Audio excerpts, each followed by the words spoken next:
Good morning. मैं रेखा ठाकुर। आज आपको शेषफल प्रमेय से किस तरह से हम शेषफल और भागफल प्राप्त करते हैं और उसी क्वेश्चन को भाग विधि से कैसे निकालते हैं ये यहाँ पर बताऊंगी।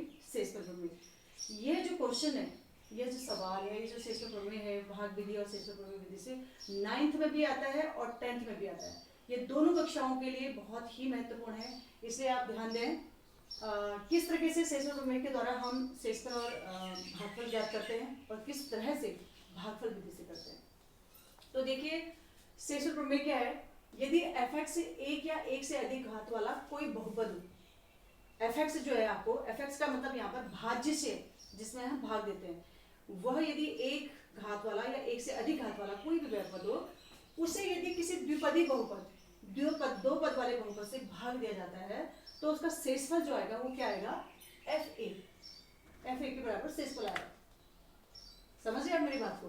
यदि f(x) एक या एक से अधिक घात वाला कोई बहुपद हो, उसे किसी द्विपद वाले बहुपद से भाग दिया जाता है तो द्विपद जो बहुपद होता है उसमें जो a है, a वास्तविक संख्या है, तो वह जो fa वो है x माइनस a से भाग दिया जाएगा तो जो उसका शेषफल आएगा वो fa आएगा। मतलब यह संख्या के बराबर ही उसका शेषफल आएगा, fa के बराबर आएगा। fa का मतलब है जहां जहां f(x) है आपका, उस x की जगह में आपको a रख देना है।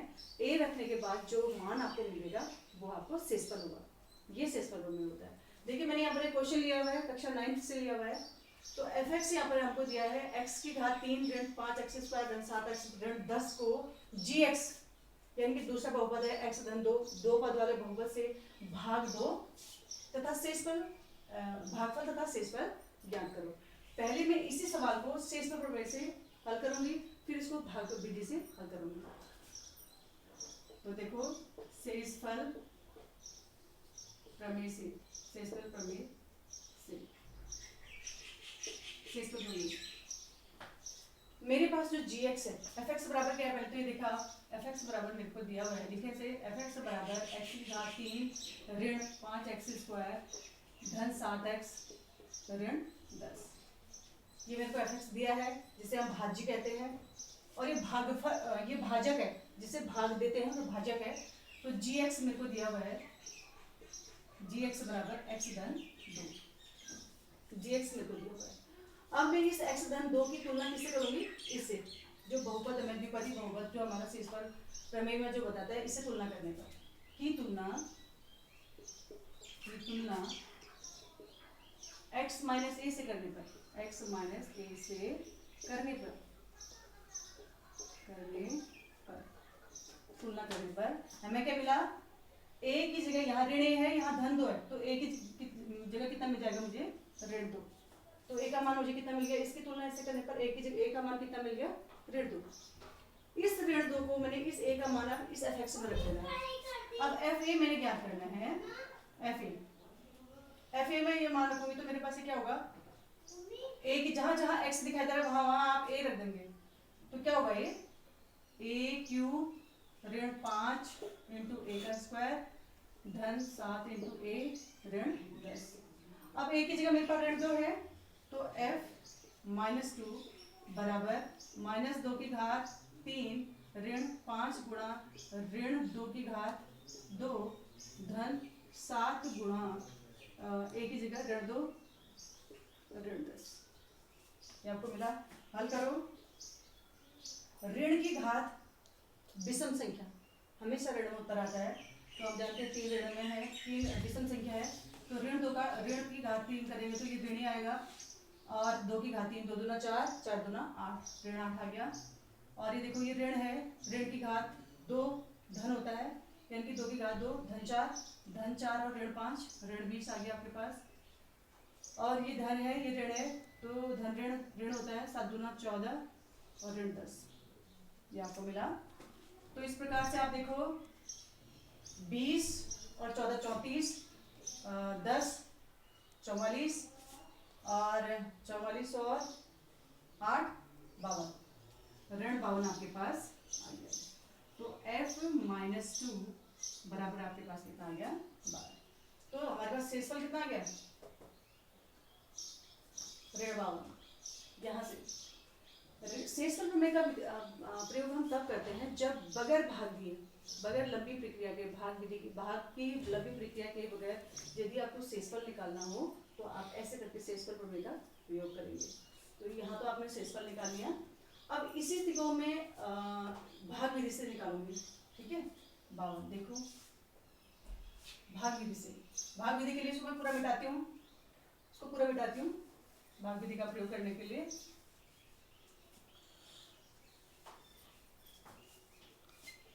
भाग विधि, भाग विधि से, भाग विधि से देखिए ये मेरे पास fx है, इस gx से भाग देना है, x धन 2 से भाग देना है किस पर, x की घात 3 ऋण 5x स्क्वायर धन 7x ऋण 10 को भाग देना है, ठीक है। तो देखो भाग विधि से हम कैसे भाग देते हैं, ये जो हमारे पास x है, चर राशि को देखते हैं हम, x को यहाँ पर चर राशि को देखेंगे, भाजक की चर राशि को देखेंगे, उस भाजक की चर राशि को हमने भाज्य की पहली जो सबसे बड़ी घात होती है उसके बराबर बनाना होता है, यानी कि x को हमने x की घात 3 बनाना है, बकाया आपने किसी को ध्यान नहीं देना है, बस ये देना है कि x को हमने x की घात 3 बनाना है, तो किससे गुणा करना पड़ेगा, इसको x स्क्वायर से गुणा करना पड़ेगा, यानी कि x की घात 2 से गुणा किया तो x की घात 2 से इसको गुणा किया तो ये तो x की घात 3 बन जाएगा, और x की घात 2 से धन 2 को करा तो धन 2 x स्क्वायर बन जाएगा। अब देखिए घटाने पर, अब घटाएंगे, घटाने पर क्या हो जाएगा, ये चिन्ह बदल जाते हैं, घटाने पर नीचे वाली संख्या के जिसको घटाया जाता है उस वाली संख्या के चिन्ह बदल जाते हैं, आप जानते हैं। तो ये ऋण x स्क्वायर x क्यूब, ये धन x क्यूब, ये तो आपके कट गए, और ये ऋण 5x स्क्वायर, ये ऋण 2x स्क्वायर, ऋण ऋण आपस में जुड़ जाते हैं तो ऋण 7x स्क्वायर हो जाएगा, और ऊपर वाली चीजों को एज इट इज जैसे थी वैसे उतार दो, धन 7x ऋण 10 आपने उतार दी। एक स्टेप आपका पूरा हुआ। अब दूसरा देखिए, इस x को पहले हमने x क्यूब बनाया, उसको x स्क्वायर से गुणा करना पड़ेगा, अब इस x को हमने ऋण 7x स्क्वायर बनाना है, तो इसको कितने, इस x को कितना, ये बनाने के लिए कितने से गुणा करना पड़ेगा, ऋण 7x से गुणा करना पड़ेगा, ऋण 7x से आपको गुणा करना पड़ा, तो ऋण 7x से इसको गुणा करें तो ऋण 7x स्क्वायर हो जाएगा, ऋण 7x से 2 को गुणा करेंगे तो ऋण 14x हो जाएगा। फिर वही घटाने पर, घटाने पर, घटाने पर ये ऋण वाला जो धन बन जाएगा, जो ऋण वाला था वो धन बन जाएगा। अब देखो ऋण 7 स्क्वायर धन 7x स्क्वायर तो कट गए, अब ये धन 7x से धन 7x जुड़ जाएंगे, 14 में 7 जोड़ा 21x ऋण 14, 21x ऋण 10, ऋण 10 आपने ऊपर से उतार दिया। अब दूसरा स्टेप आपका कंप्लीट हुआ। अब देखो इस x को मैंने 21x बनाना है, तो कितने से गुणा करना पड़ेगा, धन 21 से गुणा करना पड़ेगा, धन 21 से गुणा किया तो धन 21x, 21 से 2 को गुणा किया तो दोनों धन धन के चिन्ह है तो 21 दूना 42, घटाने पर, घटाने पर ये धन का चिन्ह था तो ये ऋण बन जाएगा, ये भी धन था तो ऋण बन जाएगा। देखो धन ऋण दोनों 21x काट के, ये ऋण 10 है, ये ऋण 42 है, तो ये ऋण 52 आ गया आपके पास, ये ऋण 52 आपके पास क्या आया, शेषफल। अभी आपने देखा शेषफल प्रमेय से, जो हमने शेषफल प्रमेय का प्रयोग करके fx को gx से भाग दिया तो आपका शेषफल उस समय भी ऋण 52 आया, और ऐसे करके भाग दिया तो आपका यहाँ पर भी शेषफल कितना आया, ऋण 52 आया।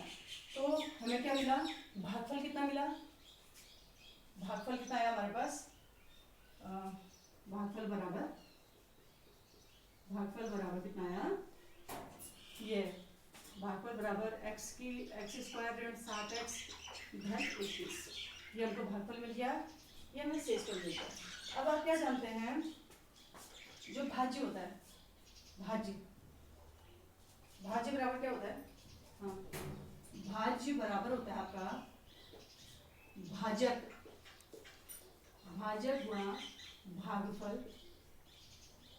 भागफल धन शेषफल, ये होता है भाज्य निकालने का तरीका। यदि आपने ये बना दिया है उसके बाद आपको ये पता है कि हमारा जो आंसर है, मेरा जो शेषफल है और जो भागफल है वो सही निकला या नहीं निकला, इसकी जांच भी आप कर सकते हैं। कि जांच आप कैसे कर सकते हैं, अब देखो अब भाज्य बराबर हम जानते हैं भाजक गुणा भागफल धन शेषफल, तो भाजक हमारा कितना है x धन 2, x धन 2 गुणा भागफल हमारे पास कितना है, एक्स स्क्वायर माइनस 7x धन 21 धन 21 और शेषफल आपका आ गया कितना, ऋण 52 आपका आ गया। तो इन दोनों हम पहले गुणा करेंगे, शेषफल वाली बात तो बाद में आएगी। देखो एक्स से पहले पूरे को गुणा करो आप, ये भी आपने एक अलग सा होगा। तो एक्स से इसको पूरे को गुणा करके तो एक्स को एक्स स्क्वायर से गुणा करके एक्स की घात 3, एक्स से इसको करेंगे तो ऋण 7x स्क्वायर, एक्स से इसको करेंगे तो धन 21x, ठीक। फिर 2 से इसको गुणा करो, धन सॉरी 2x स्क्वायर, 2 से ऋण 7x को करेंगे तो ऋण 7x स्क्वायर, सॉरी 2 से ऋण 7 को करेंगे तो 2 सत्ते 14 ऋण 14x, ऋण 14x धन 21 दुना 42, ऋण 52 आपका अलग से है, ठीक है, ये अलग चीज हो गया, ठीक है। अब इसे हल करो, x की घात 3 वाला कोई पद नहीं है तो x की घात 3 को आप लिख देंगे सीधे से, तो x की घात 2 वाला पद ये है, x की घात 2 वाला पद ये है, तो ये ऋण 7 है, ये धन 2 है, तो ये दोनों घट जाएंगे, ऋण 5x स्क्वायर आ जाएगा आपका। अब देखो ये धन 21x से है, ये ऋण 14x है, ये भी एक ऋण है, धन है, घट जाएंगे, 21 में से 14 घटाएंगे तो ये धन 7x आपको मिल जाएगा, ठीक है। अब आपके पास क्या पद गया, ये वाले पद बच गए, धन 42 और ऋण 52, धन 42 और ऋण 52 बच गया, धन एक ऋण है आपस में घट जाएंगे तो ऋण 10 आपका आ गया।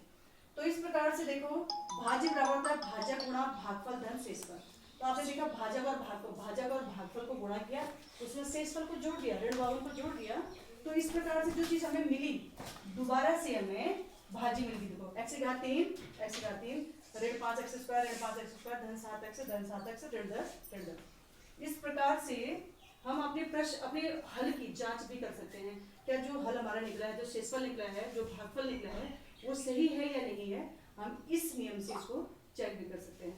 आशा करती हूँ आप सभी के समझ में ये आया होगा और आप इसे समझ पाने में सक्षम रहे होंगे, ठीक है, थैंक यू।